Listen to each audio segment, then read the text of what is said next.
Esu, galiu ir noriu dirbti — tokia pagrindinė viešosios įstaigos socialinių inovacijų centro projekto idėja. Savipagalbos, darbinių įgūdžių formavimo, kompiuterinio raštingumo, anglų kalbos pagrindų mokymas ir žinoma asmenybės saviugda. Tokia atrodo paprasta, tačiau pilna iššūkių darbotvarkė. Šitas projektas prasidėjo 2012 metais. Projekto trukmė yra 3 metai. Projekto metu yra numatyta dirbti su 6 grupėmis. Kiekvienos grupės, darbas su kiekviena grupė tęsiasi pusę metų. Ir ta viena grupė sudaro 22 žmonės, tai yra maždaug pusė iš jų yra neįgalūs žmonės ir kita pusė yra žmonės iš rizikos šeimų. Iš viso per projektą mes mažiausiai suteiksime savo paslaugas 108 žmonėms. Projekto tikslas yra padėti šitiems žmonėms surasti darbą, jeigu taip sakykime paprastai. Neįgalūs žmonės dažnai nori dirbti, bet, kaip aš jau minėjau, dėl to, kad ilgą laiką buvo formuojama tokia politika, kad neįgalus žmogus, jisai gauna neįgalumo tam tikras išmokas ir jis neturėtų dirbti, tai tuos žmonės išstūmė, sakykime taip, iš visuomenės ir tie žmonės pakankamai ilgą laiką nedalyvavo tam darbiniam gyvenime ir jiems sugrįžti atgal be pagalbos iš tiesų yra pakankamai sudėtinga. Dėl 2 priežasčių. Viena priežastis, tai sakykime, vidinės tų žmonių, jie yra praradę bet kokius ne tik tais profesinius, bet ir darbinius įgūdžius. Ta prasme, kad, kur ieškoti to darbo, kur kreiptis, kaip užpildyti kažkokius dokumentus.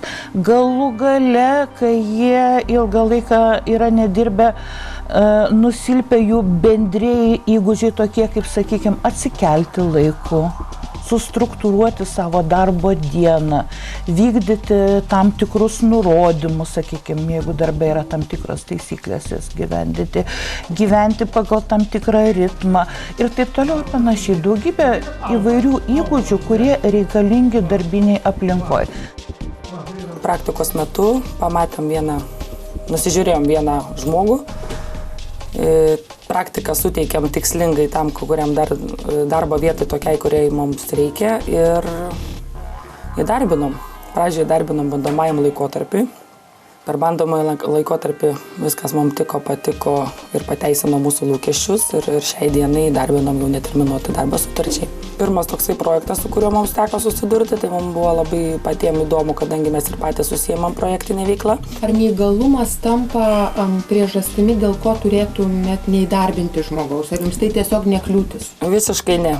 Sakykime, tikrai reikėtų atsižvelgti į neįgalumo pobūdį, darbinant kažkokią atitinkamą darbo vietą. Šiuo atveju, kadangi Edita yra ir baigus apskaitininkės kursus ir atliko praktiką dalyvaudama projekte ir mums netrukdo. Tiesiog gal tai padeda darbdavui pamatyti, kad tai yra tokie patys žmonės kaip ir visi kiti. Ir tu pamatei? Taip. Edita, ar tu gali prisiminti tą dieną, kai tu atėjai į tą grupę? Koks tau įspūdis susidarė? Taip, labai gerai prisimenu tą dieną. Tai buvau bevėluojanti, bet smalsumas vedė mane. Kas tai bus per projektas, kuo tai pasibaigs, bet aš žinojau savo tikslą. Ir tas tikslas įsigyvendino. O kokį tu tikslą turėjai, Edita? Aš norėjau darbo ir tą darbą turiu. Kiek tau iki to, kol tu atėjai čia, teko ieškoti darbo? Kaip tau sekėsi? Sekėsi negerai. O ką sakydavo darbdaviai? Trūksta patirties, reikia su patirtim ir panašiai.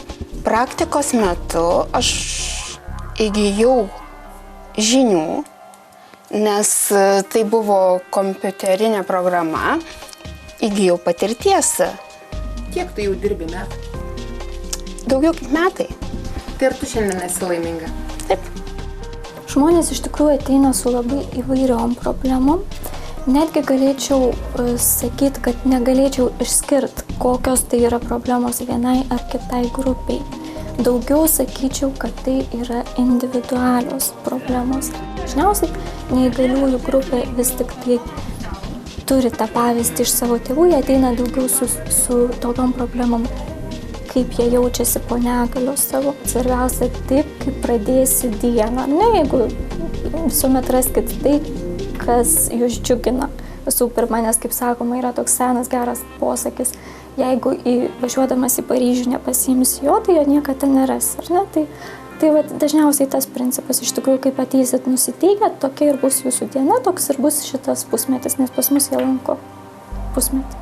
Po to pusmečio jam ieškomas yra darbas ir dar turi veiklų, ne su manim turi, bet turi veiklų su kitų specialistų. Jeigu jis įsidarbina, jis tiesiog ateina dar konsultuotis, kaip jam išsilaikyti darbe, kaip jam ten sekasi, žodžiu, tokios veiklos dar tęsiasi. Tokių tradicijų turim kaip gimtadienių šventimai.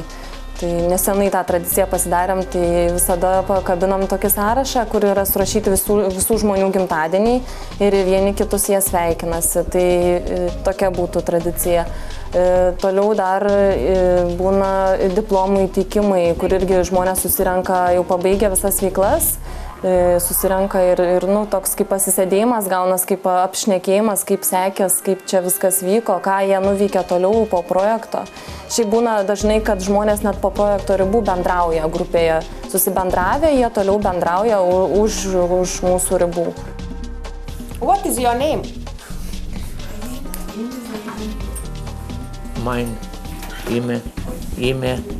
Ime Albinas. Šaunuolis. What is your name? My name is Indre. Aš stengiuosi, kad žmonės, tarkim, pagrindinės tokias frazes nuėjus į kavinę, į darbą, galbūt paklausti, kur kaip nueiti į parduotuvę, kaip grįžti į namus.